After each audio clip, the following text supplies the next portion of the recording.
हरिओम। कर्म फल का त्याग ही असली स्वतंत्रता है। श्रीमद् भगवद गीता अध्याय 2 श्लोक 51।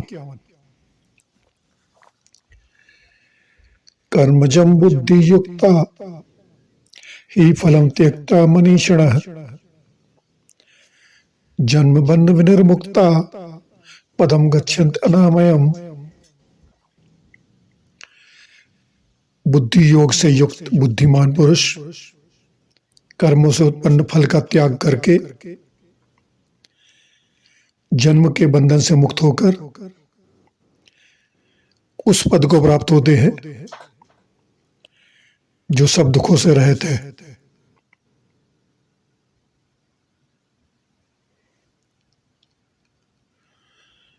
अब से एक सवाल पूछूं, आपने कभी कोई काम पूरी मेहनत से किया हो और फिर भी नतीजा मनचाहा ना आया हो, और उसके बाद आपके दिल में जो प्रश्न उठते हैं, निराशा आई हो?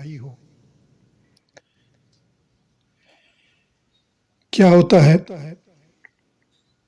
जब हम सिर्फ फल की चाहत में काम करते हैं? हम थके होते हैं, निराश होते हैं और अंदर से खाली महसूस करते हैं।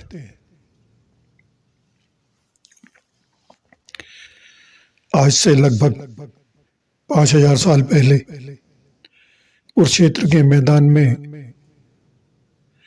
भगवान श्री कृष्ण ने अर्जुन को इसी समस्या का समाधान दिया था, सिर्फ 2 पंक्तियों में।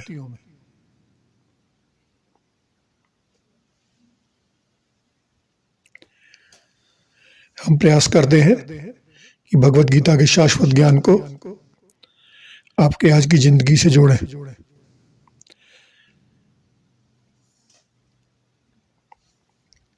हमने ऊपर अध्याय 2 का श्लोक 50वां पढ़ा था, 51वां, जो बुद्धि योग के सिद्धांत की चरम परिणति है।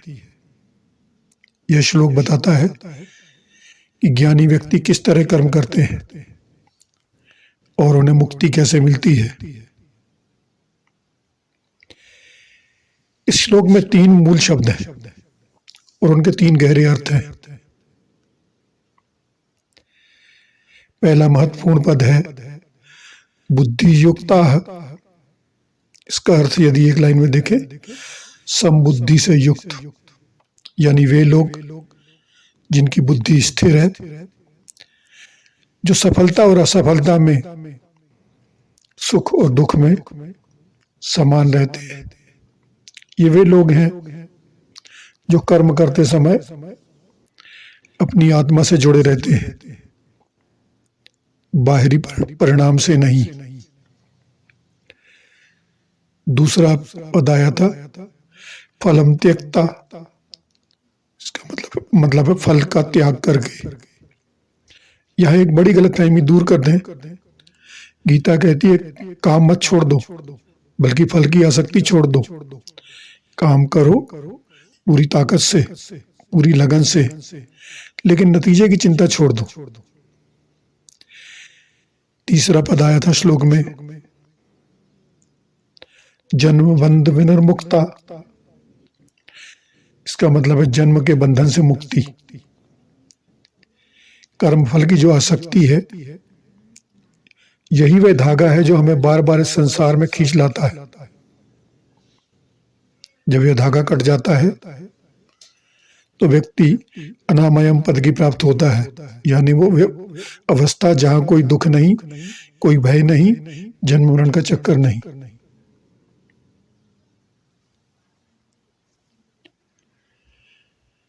आज के युग में यदि हम एक स्टोरी के माध्यम से समझने का प्रयास करते हैं। एक बार एक किसान था, उसने पूरी गर्मी में खेत जोता, बीज बोया, पानी दिया। उसका एक पड़ोसी उससे पूछता रहता था, वह भी किसान था, इस साल कितनी फसल होगी, कितना पैसा मिलेगा, परिणाम क्या होगा। किसान मुस्कुराया और बोला, मैं अपना काम करता हूँ। फसल तो वर्षा देता है, धरती देती है, ईश्वर देता है। मेरा काम है बोना, बाकी उनका। उस साल बाढ़ आई, दोनों किसानों की फसल का नुकसान हो गया। पड़ोसी की फसल डूबी तो वह तो टूट गया, लेकिन किसान वो फिर उठा, अगले साल फिर बोया। उसकी शांति उसके काम में थी, फल में नहीं। यही है बुद्धि योग, यही है गीता का संदेश। हरिओम।